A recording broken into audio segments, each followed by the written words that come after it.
지금은 종용됐지만 VJ 특공대라는 프로그램이 있었습니다. 우리 성도님들 이 프로그램을 한 번이라도 시청한 적이 있으십니까? 이 프로그램은 다양한 정보를 담아냈던 프로그램으로 시청자들에게 많은 사랑을 받았습니다.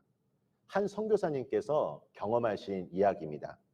선교사님께서 인도네시아로 가는 비행기를 타셨습니다.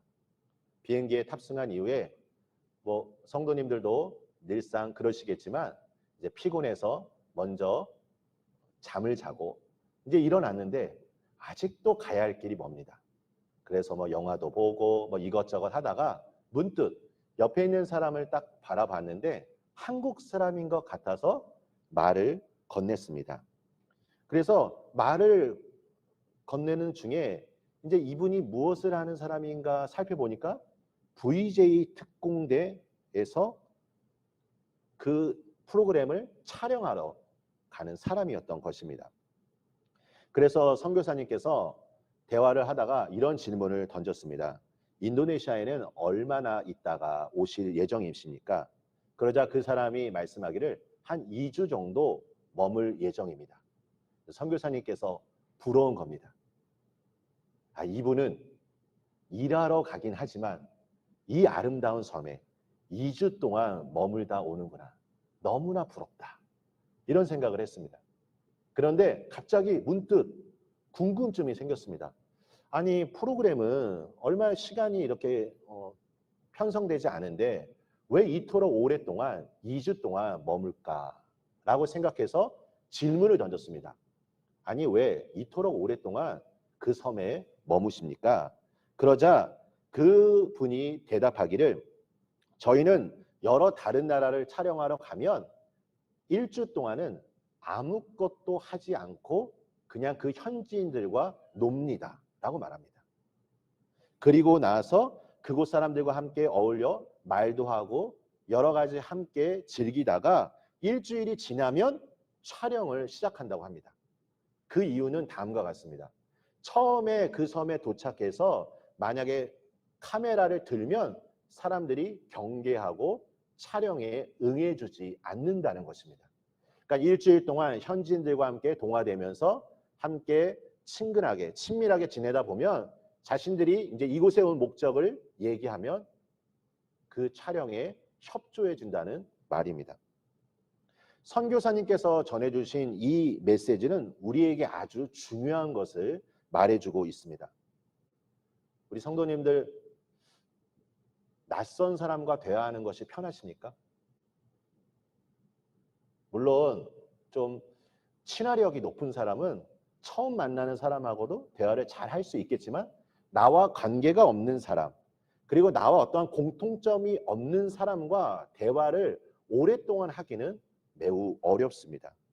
지나온 선교의 역사에서 선교를 통해 놀라운 열매도 많이 맺었지만 지나온 선교의 역사를 반성하다 보면 어떤 것이 있냐면 선교사님들이 가지고 있는 패러다임과 시각으로 그 현지의 사람들을 바꾸려고 했을 때 선교가 실패했다는 것입니다. 내가 배운 신학과 내가 경험한 지식과 나의 패러다임으로 복음을 전해서 그 사람들을 변화시키려고 할 때 그 현지인들은 거부 반응을 나타낸다는 것입니다.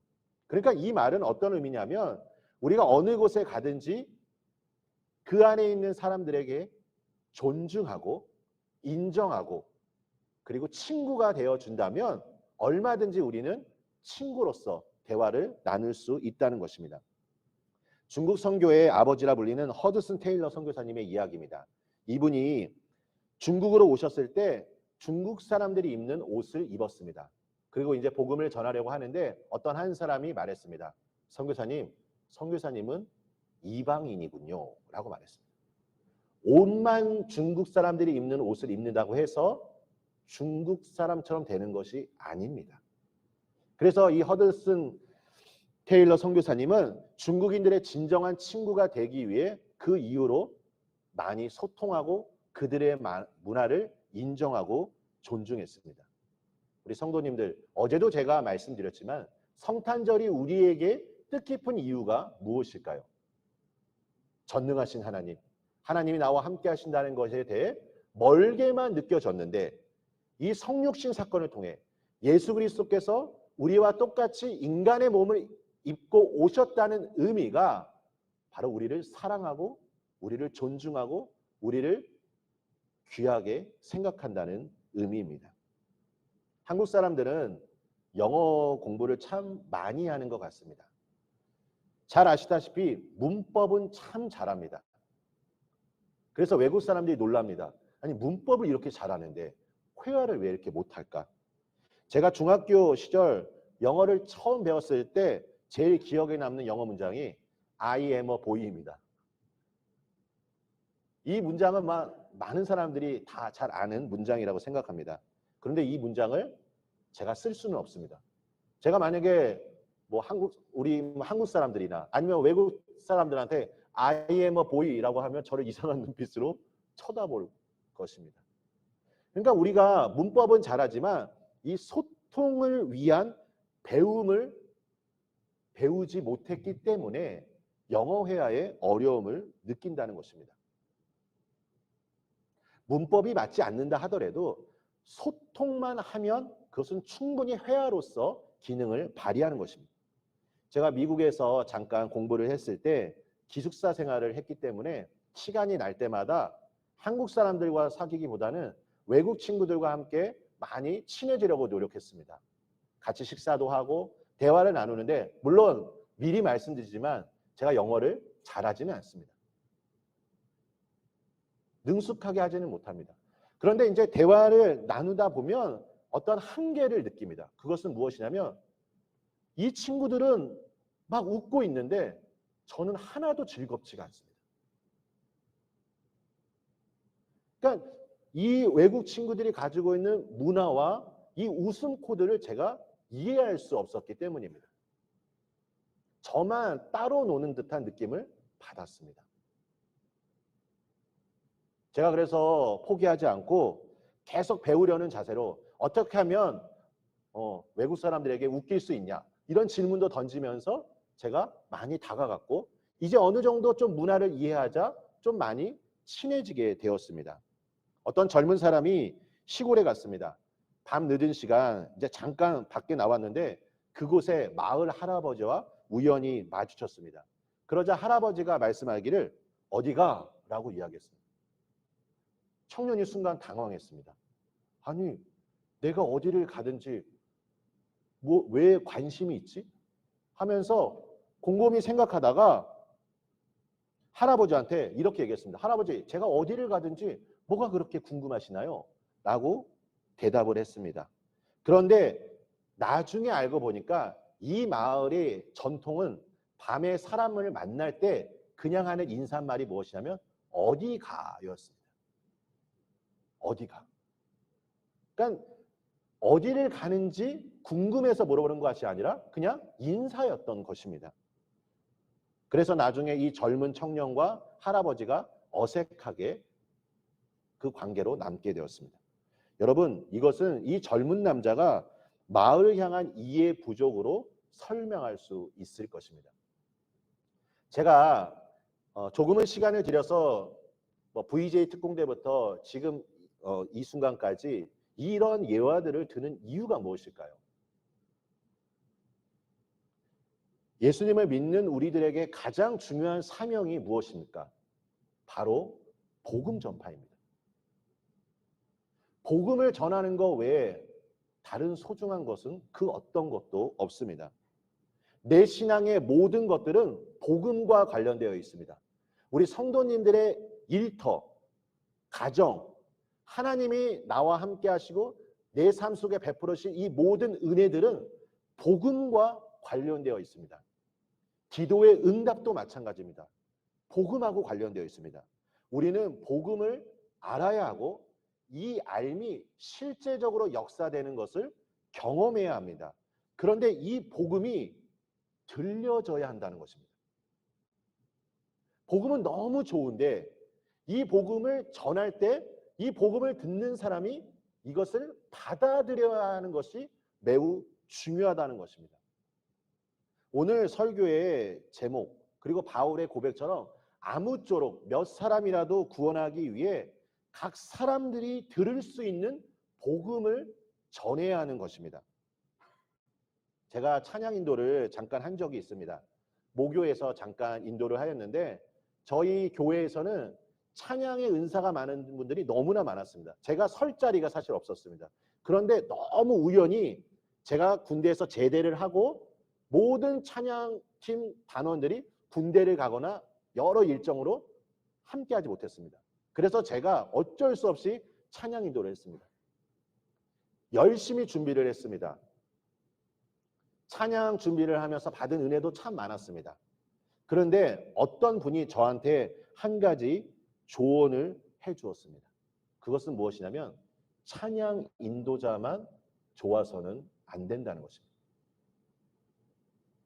여러분 설교도 마찬가지입니다. 제 스스로 만족할 수 있는 설교의 메시지를 전하는 것이 아닙니다. 중요한 것은 하나님께서 우리 성도님들에게 원하시는 하나님의 뜻을 제가 들을 수 있도록 늘 준비하고 깨어 있어야 하는 것이고 우리 성도님들의 신앙에 맞도록 제가 메시지를 전해야 하는 것입니다. 찬양 인도자로서 제가 이러한 조언을 들었을 때 저에게 많은 변화가 찾아왔습니다. 내가 좋은 찬양, 내가 은혜 받은 찬양이 아니라 찬양 인도자가 가지고 있는 목적은 무엇입니까? 자기만 하나님의 은혜의 보좌 앞으로 나아가는 것이 아니라 내가 갔던 은혜의 보좌 앞으로 내가 길잡이가 되어서 많은 회중들을 주님의 은혜의 보좌 앞으로 이끄는 것이 찬양 인도자가 해야 할 역할입니다. 저만 말씀을 읽으면서 저만 은혜 받고 저만 기쁘면 안 됩니다. 이 예배는 제가 예배를 인도하면서 가져야 할 사명은 무엇이냐면 우리 성도님들이 하나님의 십자가 앞으로 은혜의 보좌 앞으로 나아가도록 항상 제가 주님 앞에 깨어서 준비해야 한다는 것입니다. 오늘 본문을 보십시오. 고린도전서 9장 1절에 보면 바울은 자신이 자유자라고 말했습니다. 여러분 바울이 가지고 있던 여러 가지 강점들이 많이 있었습니다. 그는 로마 시민권을 가지고 있었습니다. 그는 학벌도 매우 뛰어난 사람이었습니다. 그런데 이 자유인이라고 말했는데 오늘 본문 말씀을 보면 자기가 많은 사람들에게 스스로 종이 될 것이다 라고 이야기합니다. 여러분 자유인이라는 말이 어떤 의미일까요? 그리스도 안에서 그 어떤 것에도 속박받지 않는 존재임을 나타내는 것입니다. 그런데 스스로 종이 되었다는 의미는 나 자신을 어떤 사람의 필요와 봉사에 완전히 내어준다라는 의미입니다.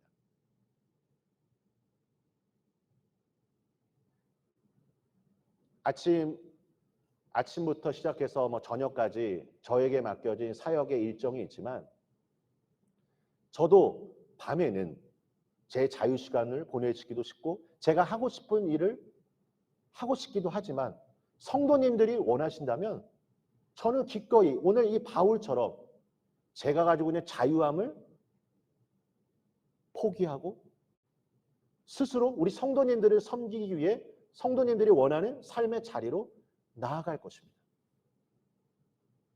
여러분, 속박을 받았던 사람이 자유를 누리게 되면 그 놀라운 기쁨, 그 해방, 그것은 경험한 사람만이 알 수 있을 것입니다.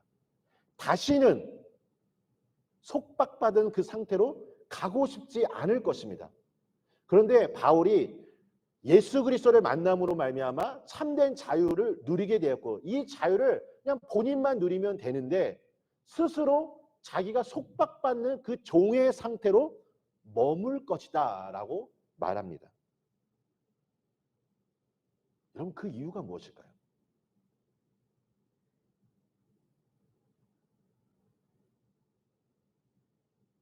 제가 자유함의 시간을 가질 수 있음에도 불구하고 제 시간을 주님 앞에 내어드리는 이유가 무엇일까요? 성도님들도 마찬가지일 것입니다. 제가 짧은 시간 동안 여기서 부임해서 성도님들을 볼 때 참 제가 많은 감동을 받았습니다.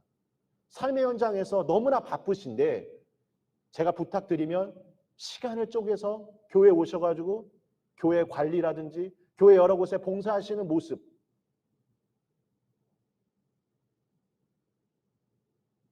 여러분 그 이유는 바울이 복음이 얼마나 위대한지 그 복음의 긴급성을 알고 있었기 때문에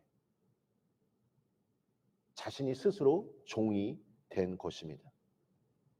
여러분 신앙생활을 오래 하다 보면 날마다 할렐루야만 외칠 수 있지는 않습니다. 기쁠 때도 있고 평안할 때도 있지만 위기의 순간이 찾아올 때가 있습니다. 저도 마찬가지입니다. 저도 목회자이지만 때로는 주일에 설교를 하는 게 참 부담될 때도 너무나 많이 있습니다. 이럴 때 내 신앙이 다시 회복될 수 있는 비결은 무엇이냐면 복음 앞에 다시 서서 복음 안에서 내 심령이 뜨거워져야 합니다.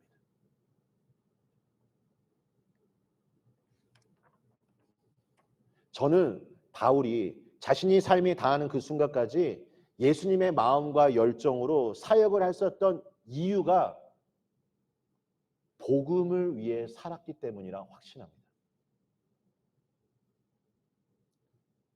저와 성도님들도 마찬가지입니다. 날마다 우리가 복음을 통한 감격과 기쁨이 없으면 우리의 신앙생활, 우리의 사역은 오래 할 수가 없습니다.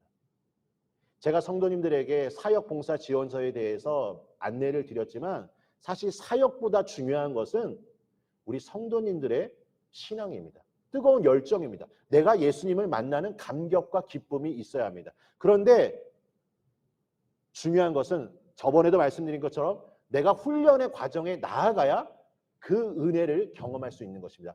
복음이 주는 기쁨을 알기 위해서는 내가 복음을 들어서만 되는 것이 아니라 내가 복음을 누군가에게 전했을 때 그 복음의 현장 가운데 역사하시는 하나님의 위대하심을 경험할 때 우리의 신앙은 다시 한번 뜨거워질 수 있다는 것입니다. 바울은 다른 복음을 전하지 않았습니다. 다른 메시지를 전하지 않았습니다. 자신이 가지고 있는 스펙을 말하지 않았습니다. 로마서 16장 17절입니다. 그러므로 내가 그리스도 예수 안에서 하나님의 일에 대하여 자랑하는 것이 있거니와 그리스도께서 이방인들을 순종케 하기 위하여 나로 말미암아 말과 일이며 표적과 기사의 능력이며 성령의 능력으로 역사하신 것 외에는 내가 감히 말하지 아니하노라.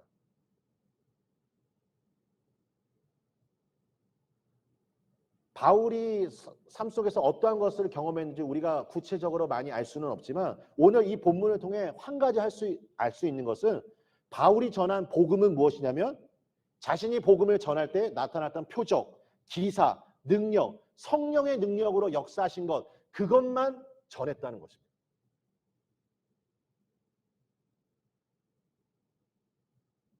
복음 전파의 삶을 통하여 그가 많은 체험을 하였다는 것입니다.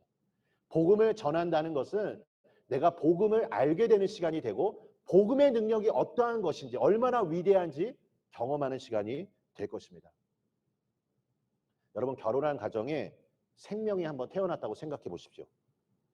오늘도 우리 어린아이가 지금 함께 예배드리고 있습니다. 어린아이가 이렇게 아기가 태어났을 때 그 집에 기쁨이 너무나 넘칩니다. 부모뿐만 아니라 주변에 있는 많은 사람들도 그 은혜가 흘러갑니다. 여러분 전도도 마찬가지입니다. 예수님을 믿지 않았던 영혼들이 우리 교회에 와서 예배를 드린다고 한번 생각해 보십시오. 내가 전도한 영혼이 세례를 받고 훈련을 받고 또 다른 영혼들을 전도하고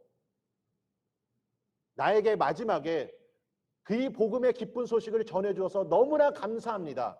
그리고 나중에 우리가 하나님 나라에 가서 네가 충성된 일에 순종하였구나 라는 하나님의 칭찬을 받게 된다면 얼마나 기쁠까요?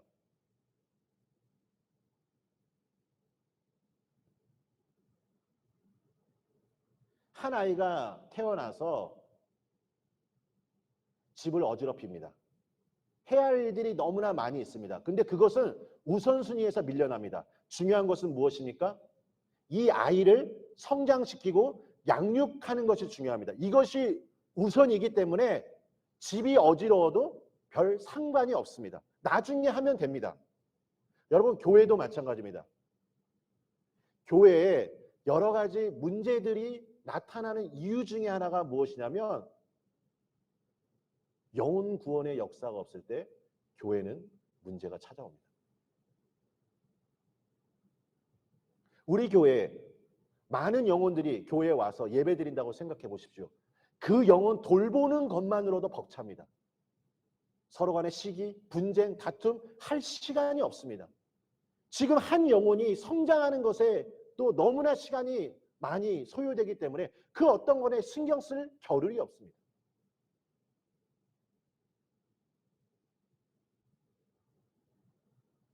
바울이 이 기쁨을 알고 있었기에 그가 자유인이었지만 모든 사람 앞에서 종이 되었다라고 말할 수 있는 것입니다.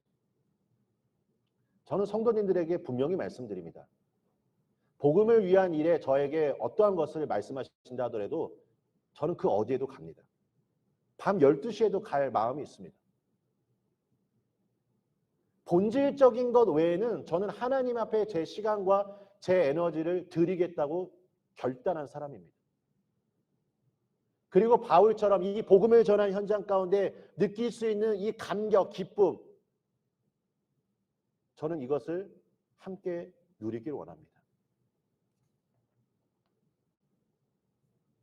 제가 처음 사역을 시작했을 때 제가 가졌던 비전에 대해 한번 말씀을 드린 적이 있습니다. 열방을 향하여 복음을 전하는 삶. 그런데 반석교회 담임 목사로 부임하면서 저에게 제일 큰 관심은 열방이 먼저가 아니라 우리 성도님들입니다. 우리 성도님들의 신앙을 온전히 세우는 것입니다. 다른 지역, 다른 나라에 아직 예수님을 믿지 않는 영혼들이 있지만 이곳에 계신 분들, 그리고 성도님들이 지금 이 순간까지 기도하고 있는 그 가족 구원을 위해서 저는 그것이 더 중요합니다.